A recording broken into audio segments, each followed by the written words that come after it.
Reparenter son enfant intérieur. Reparenter mon enfant intérieur, c'est comme offrir à mon âme une seconde chance de guérir et de s'épanouir. Comprendre l'enfant intérieur est une invitation à un voyage introspectif profond, une exploration des couches les plus intimes de notre être. C'est une quête pour retrouver cette partie de nous-mêmes qui a été façonnée par nos premières expériences de vie, nos émotions les plus pures et nos rêves les plus innocents. Cet enfant intérieur réside en chacun de nous. C'est la version la plus authentique de qui nous sommes. Il est le gardien de nos émotions brutes, de nos désirs les plus profonds et de nos peurs les plus vulnérables. C'est cet enfant qui réagit aux souvenirs douloureux du passé, qui se réjouit à des moments de bonheur sincère et qui cherche constamment à être aimé, accepté et compris. C'était un extrait de Vivre une vie sur mesure de Raouda Sanfawa. Alors, je suis à nouveau avec Raouda. Pour ceux qui n'ont pas écouté l'épisode précédent, je vous invite à aller l'écouter. Et pour ceux qui ne l'ont pas encore écouté, Raouda, est-ce que tu peux te présenter en quelques mots? Bonjour tout le monde, moi c'est Rauda Sanfawa, je suis entrepreneur, coach et mentor en développement personnel. J'accompagne les femmes et les jeunes filles dans la découverte de qui elles sont et surtout dans la guérison et le bien-être. Très bien. Alors aujourd'hui, on parle de la sortie de ton livre, Vivre une vie sur mesure. Mhm. Euh, Qu'est-ce qui t'a donné envie d'écrire? Vivre une vie sur mesure, c'était pas vraiment une idée que j'avais planifiée au début. Mhm. Donc j'étais rentrée dans une période de travail sur moi-même et d'introspection. Et durant mes moments de méditation, j'ai reçu comme un message d'écrire. Et au début, quand c'était par rapport à l'écriture, je me suis dit, bon, c'était l'écriture intuitive pour la guérison. Donc, je me suis mise à écrire dans des cahiers et à écrire tout ce qui me venait à l'esprit par rapport à ma guérison. Donc, je faisais des séances de 2 heures, 3 heures par jour. Ensuite, c'est devenu durant un mois où je me suis enfermée pour pouvoir juste écrire. Ah ouais. Oui. Donc, pendant cette période d'écriture, il fallait que je remonte dans mes souvenirs d'enfance. Et c'est Mhm. là où j'ai découvert l'enfant intérieur, cette partie de nous qui, parfois, on l'oublie en fait, et qui a besoin de nous. Et parfois, bah, elle va passer par des expériences qu'on va vivre dans notre vie de tous les jours pour nous rappeler à l'ordre. Et du coup, je lui ai donné justement la permission de pouvoir s'exprimer au travers de moi. Et dès le moment où je lui avais donné cette permission-là, bah, beaucoup de souvenirs de mon enfance sont remontés à la surface. Et j'ai compris par là qu'il y a beaucoup d'épisodes de ma vie d'adulte que je vis qui est une réponse tout simplement des blessures que j'ai vécues quand j'étais encore jeune. Et il fallait maintenant que j'arrive à trouver comment, par quel mécanisme je peux arriver à non seulement consoler cet enfant intérieur-là, mais lui donner la permission de pouvoir reprendre le pouvoir et de pouvoir s'épanouir de nouveau en fait. Et au travers de ça, bah justement, j'ai découvert plusieurs outils. J'ai découvert beaucoup d'enseignements aussi également qui m'ont transformé, dont celui de Louise Hay, White Diner. Enfin, c'est des mentors pour moi aujourd'hui, je vais dire comme ça. J'ai lu presque tous leurs livres pendant cette période. Mhm. Et à petit feu, j'ai senti juste cette envie de pouvoir retranscrire ça en écrivant le livre Vivre une vie sur mesure. Waouh. Voilà. D'accord. Et du coup, quelles sont les étapes par lesquelles tu es passé pour passer justement de j'écris Mhm. à le livre qu'on voit aujourd'hui là, Ouais. que je tiens dans mes mains aussi aujourd'hui, que je touche avec la couverture, les pages et tout ça. Exactement. Quelles sont les grandes étapes par lesquelles tu es passé? Il y a eu la période, le moment d'introspection, ensuite il y a eu tes lectures, et ensuite comment t'as fait?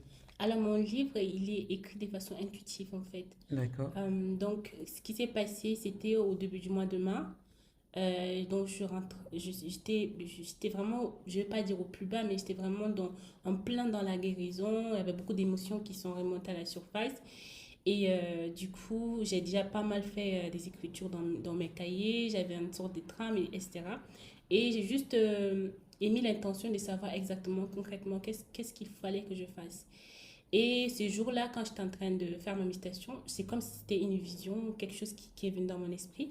Et je voyais une de mes amies qui est à Dubaï, Grace, qui m'a dit, ah finalement, tu as écrit le livre en fait. Et moi, quand je me suis réveillée, c'était comme si c'était une confirmation de tout. Tout a pris sens, en fait. Et c'est genre, ah oui, c'est vrai, depuis quelque temps, je recevais le message d'écrire un livre, en fait. Et j'ai vu mon cahier de méditation et de travail. Et je voyais à l'intérieur qu'il y avait des thèmes, réparenter mon enfant intérieur, voyage, le fait de se donner la permission de communiquer ses attentes, les conditionnements qu'on a reçus. Donc tout ça faisait que j'avais déjà un bon nombre de travail qui est déjà fait dans mon cahier. Donc, il fallait juste retranscrire ce qui est dans mon cahier, dans le livre.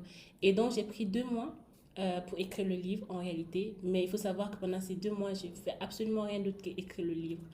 Et ce qui est drôle, c'est que pendant ces 2 mois, Dieu a pourvu d'une manière extraordinaire. Mes clients sont restés, ils m'ont donné la permission d'écrire le livre et de me payer malgré que je ne travaillais pas et que j'avais l'attention sur mon livre.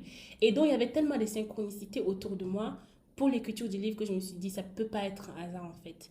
Ça ne peut pas être un hasard que le message m'est venu en ce moment-là et que tout autour de moi confirme le fait que je puisse l'écrire. Et d'ailleurs, le titre, je ne l'avais même pas au début. Et j'étais en train de parler avec ma petite sœur et tout. Je lui ai dit que bah, j'aimerais bien organiser à la fin de cette période-là une sorte de rencontre avec les femmes où on va parler un peu de tout ce que j'ai appris de mon expérience. Et elle m'a dit, si tu dois faire une sorte de séminaire, il faut faire un séminaire qui va s'appeler Vivre une vie sur mesure. Waouh! Oui. Et moi, je fais, mais tu sais quoi? Tu as donné le titre de mon livre. Elle a fait, mais je sais même pas. Moi, je te donne juste par rapport au séminaire que tu as envie de faire. Et moi, c'était comme si c'était un ding dans ma tête qui m'a dit, c'est ça le titre du livre en fait. Et dès que j'ai mis le titre Vivre une vie sur mesure, tout rentrait dedans et les idées étaient là, c'était à flot. Après, quand j'ai terminé les 2 mois, c'était vraiment bruyant, bruyant, bruyant sur Drive. Il y Mhm. avait plein d'écritures, plein de tout ce qui me traversait l'esprit dedans. Il fallait maintenant que je puisse sélectionner les chapitres qui vont apparaître dans cette édition-là et dans d'autres éditions futures. Et du coup, il fallait que je puisse tracer juste le roadmap de si potentiellement je devais faire sortir le livre, quelle sera la suite en fait. Et du coup, la première partie, c'est justement la découverte de soi et le fait de pouvoir se réapproprier de son histoire. Donc, vivre une vie sur mesure. Et donc, tous les chapitres qui rentraient dans ça, je les ai réunis dans le livre en question. Et donc, une fois que j'ai fini la partie sur Drive, je suis partie maintenant sur Canva. Moi, je fais l'édition, l'auto-édition. À D'accord. la base, j'ai une autre amie qui est écrivaine aussi. Mhm. Je lui avais demandé entre l'auto-édition ou bien l'édition en maison d'édition, qu'est-ce que tu me conseilles? Elle m'a dit, enfin, c'est bien de faire la mise dans les maisons d'édition si tu n'as pas une communauté de base. Si Mhm. tu n'es pas trop connu, si tu n'as pas une communauté qui te suit déjà, ça serait bien d'aller à la maison d'édition parce que eux, ils ont quand même un réseau qui vont te faire rentrer dedans. Mais pour toi, je ne pense pas que c'est nécessaire que tu le fasses. Parce qu'il faut savoir, enfin, je me suis lancée dans l'entrepreneuriat très jeune, j'avais peut-être 18 ans, 18 ans, 19 ans. Et donc, pendant cette période-là, j'ai lancé une marque de cosmétiques. Je faisais des rencontres ici avec Dakar Beauty Expo. Je faisais réunir énormément de personnes sur place. Et donc, enfin, avoir l'accès aux personnes, ce n'est pas un problème pour moi particulièrement. Et donc, elle m'a dit, c'est pas nécessaire que tu passes par les médias, ça va coûter cher et tout ça. Et la durée pour l'édition va être très, très longue. Donc, fais l'auto-édition. Maintenant, je lui ai dit à Dakar, l'auto-édition à Dakar. Elle m'a dit oui, je ne sais pas comment tu vas faire, mais essaie de voir quoi. Donc, j'ai commencé à penser à la Chine, en Côte d'Ivoire. Donc, ma mission, c'était de finir, de faire sur Canva et de l'envoyer en Côte d'Ivoire. Là-bas, on fait l'édition et on le renvoie ici. Et j'étais encore en train de poser des questions. En radioesthésie, Mhm. j'ai posé la question de savoir est-ce que je dois faire est-ce que je dois faire l'édition à Dakar, sur place ou bien en Côte d'Ivoire? Et on me répète à Dakar. Mais je me suis dit, mais enfin, pourquoi à Dakar? J'ai pas de maison d'édition ici qui va le faire. Mhm. Et finalement, je me suis dit, bon, même si quand on te dit haute édition, on va quand même à l'Harmattan et puis tu vérifies un peu, peut-être que tu vas avoir des réponses. Maintenant, je pars à l'Harmattan. Dans cette perspective, de ne pas faire en maison d'édition, mais vraiment de faire en auto-édition. Mais j'allais là-bas vraiment dans l'intention d'avoir une réponse, en fait, si je voulais faire en auto-édition, qu'est-ce qu'il fallait faire. Et j'arrive, je vois ILP Group. Ça m'a tiqué, mais j'ai fait non. On rentre. Je rentre dedans, je rencontre une dame, je lui parle et tout. Après, je lui ai dit, je sais pas pourquoi, mais je dis, ah ouais, mais j'aimerais aussi bien explorer l'aspect auto-édition et tout. Elle m'a dit, enfin, moi, je n'ai pas trop d'idées, mais je sais que l'Harmattan a une branche qui s'est installée il y a quelques mois à Dakar et qui fait l'impression à la demande. Waouh. Et moi, je lui ai dit, est-ce que tu peux en plus m'en parler? Elle m'a dit, bah justement, prends ma carte, le soir, tu m'appelles, je t'explique. Et donc là, j'ai pris la carte et quand je suis rentrée, je l'ai appelée effectivement. Elle m'a expliqué que oui, effectivement, l'Harmattan a lancé récemment une maison qui fait l'impression. Pour ceux qui ne veulent pas passer par la maison d'édition, ils peuvent faire leur propre édition, mais c'est toujours avec l'Harmattan. Donc ILP Group, c'est donc je dis bon, j'aimerais bien avoir les contacts et tout. Elle m'a donné les contacts. Je suis rentrée avec Samba, Mhm. donc on a commencé à discuter et tout ça. Et après, il m'a dit, si tu fais l'auto-édition, il faut t'assurer que enfin, ton livre, il est parfait. Parce que nous, on ne va pas travailler sur le livre. C'est juste sur l'aspect peut-être visuel et Mhm. mettre juste notre code derrière le livre, mais c'est fini. On ne va pas faire autre chose que ça. Et je lui ai posé la question de savoir, bah, en auto-édition, qu'est-ce qu'il faut que je fasse concrètement. Il m'a dit, bah, fais ça, fais ça, fais ça. Et dans le fait, ça, c'est la mise en page, la page de couverture, le design de la page de couverture, d'assurer par rapport aux fautes et tout. Parce que dès que l'impression il est lancé, il y a plus de... Donc, on a fait, je crois, c'était 4 tests d'impression. Mhm. On a fait une première test non validée, une deuxième test non validée, troisième test, c'était bon. Et notre dernier test, je pense que c'est vraiment le bon test. Et du coup, là, on a fixé la date pour la publication officielle. Il reste juste quelques jours, quelques préparatifs, et puis ils vont lancer l'impression finale pour le livre. Et comment tu te sens? Je suis très, très, très épanouie et très, très contente pour ça. Parce que, pour dire vrai aussi, je pense que enfin, arriver à recevoir ces messages-là et de pouvoir me donner la permission de le transcrire, c'est tout un voyage. Et parfois, j'ai l'impression, j'ai l'habitude de le dire aux gens, de pouvoir lire en fait. Mhm. Moi, je me suis intéressée à la lecture très jeune et du coup, j'ai découvert énormément d'auteurs qui ont disons, modifié ma perception complètement, mais dans le bon sens vraiment. Ils m'ont fait grandir d'une manière qui est extraordinaire et je me suis toujours dit que il n'y a pas de plus grand pouvoir que de pouvoir donner le pouvoir à une autre personne, de pouvoir récupérer. Ça signifie quoi? Aujourd'hui, Louise, elle n'est pas en Afrique, elle ne connaît même pas peut-être qui je suis, mais grâce à ces livres, ça a complètement changé ma vie. Et je me suis dit, si aujourd'hui Louise a pu le faire, et Don Regan des quatre accords Toltec a pu le faire, ou bien Dale Weiner avec les excuses, ça suffit, a pu le faire, pourquoi pas moi aussi je puisse transmettre cette même façon de voir la vie au travers d'un livre en fait. Et c'est comme ça. Donc, vivre une vie sur mesure, c'est vraiment une réponse à ça. Merci Raouda pour ce partage. Merci. Si tu devais donner trois conseils à Mhm. quelqu'un qui souhaite écrire un livre, quels seraient ces conseils-là? Super, c'est une bonne question. 3 conseils. La toute première chose, c'est de ne pas écrire des livres pour des raisons égoïstes. Mhm. Parce qu'il y a des personnes qui, juste parce que enfin, ça fait glamour d'écrire un livre ou bien que ça, c'est pas, ce n'est pas des raisons suffisamment valables pour que tu puisses écrire un livre. Parce que, comme j'ai tendance à l'expliquer avec un ami, je lui dis souvent que un livre, ça va rentrer dans l'intimité d'une personne.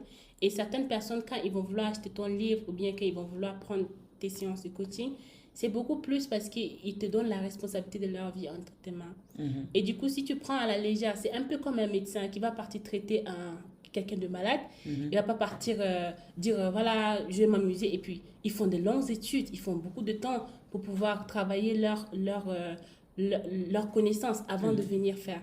Donc, pour les livres, c'est pareil aussi. Vraiment, ne prenez pas la responsabilité de la vie des gens à la légère. Donc, prenez ça comme une sorte de mission et faites le maximum de recherches. Et la recherche, c'est le fait de pouvoir lire, le fait de pouvoir aller vraiment en profondeur dans les thématiques que vous voulez aborder. Euh, Vraiment, creuser, creuser, creuser, creuser et faites sortir ce qui est au fond, au fond, au fond, au fond de vous par rapport à ça. Et la deuxième chose, si on veut écrire un livre, c'est de se lancer en fait, de ne pas procrastiner. Passer à l'action. Passer à l'action, vraiment, n'attendez pas. Moi, le jour où j'ai découvert dans ma méditation que le fait d'écrire un livre, Le même jour, j'ai pris mon ordinateur, je me suis assise et j'ai tout mis. Vraiment, quitte à même, il y a de mes clients qui m'ont appelé pour me dire, mais Rhoda, qu'est-ce qui se passe et tout. Moi, j'ai dit actuellement, sincèrement, je suis indisponible parce que j'ai vraiment quelque chose qui est dans mon cœur que je dois retranscrire. Donnez-moi du temps, si vous voulez, bah, continuons le contrat. Sinon aussi, j'étais prête à pouvoir arrêter le contrat parce que j'avais vraiment envie d'enlever tout ce qui était là dans mon cœur. Et du coup, j'ai pas attendu pour dire, ah non, il faut que les situations se mettent bien pour moi, il faut que c'est ci, il faut que c'est là. Le moment qui était bien, c'était le bon moment. Et le reste, je m'en occupe pas vraiment. Et je pense que la vie va s'en occuper tout simplement. Donc, D'accord. ça, c'est la deuxième chose. Et le dernier, c'est vraiment de pouvoir s'entourer d'une bonne équipe. S'entourer d'une bonne équipe, moi, j'avais avec moi ma soeur, j'avais aussi une amie qui est à Dubai Grace, j'ai aussi Rachel Lucica qui est aussi une très bonne amie, qui est auteur. Et à chaque fois que j'étais un peu sur les parties édition, que je suis bloquée, je l'appelais tout de suite. Est-ce que tu m'accordes une heure? Elle me dit, bien sûr, il n'y a pas de souci. Et elle m'explique comment il fallait faire, qu'est-ce qui est important, dans quelle façon de pouvoir display Mhm. les contenus qui sont à l'intérieur. Elle n'a vraiment pas hésité de me donner toutes les ressources nécessaires pour pouvoir me permettre de réaliser ça. Et voilà, je me déplaçais, j'allais demander l'information. Je n'avais pas peur de demander ce que je ne savais pas en fait. D'accord. Et c'est tout. Très bien. Et du coup, ton livre, on pourra le trouver où? Alors, pour le lancement, ça serait disponible sur mon site internet rodablack.com. Également, ça serait disponible dans quelques boutiques que je vais indiquer automatiquement sur les publications que je vais faire. D'accord. À court terme, je souhaite avoir un endroit physique où ceux qui veulent acheter pourront directement venir là-bas pour commander. Du Donc ça, coup, c'est les... l'endroit physique, ça sera à Dakar. Oui, ça serait à Dakar. Et pour ceux qui sont en France, comment on fait si on veut se procurer ton livre là?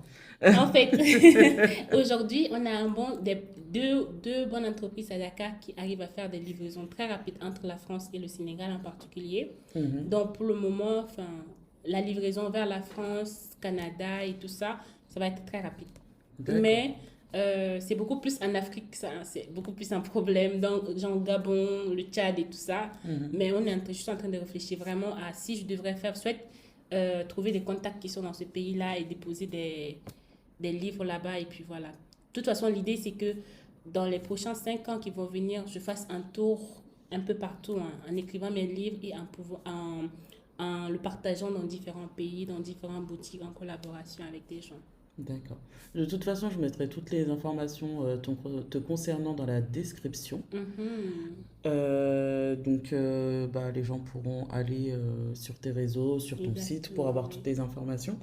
Et du coup, c'est quoi tes prochains projets là après le lancement du livre? Tu nous en as un petit peu parlé, mais Yes, tu peux nous en dire plus? concrètement, oui. Donc, normalement, au début de 2024, de janvier, Oui. mon intention est de pouvoir lancer mon podcast. Et Waouh! oui, de lancer mon podcast et de lancer également ma chaîne. J'ai déjà une chaîne YouTube, Oui. mais vraiment le retranscrire sur une vie sur mesure. Donc, le podcast va s'appeler Une vie sur mesure. Ma chaîne YouTube aussi, Une vie sur mesure.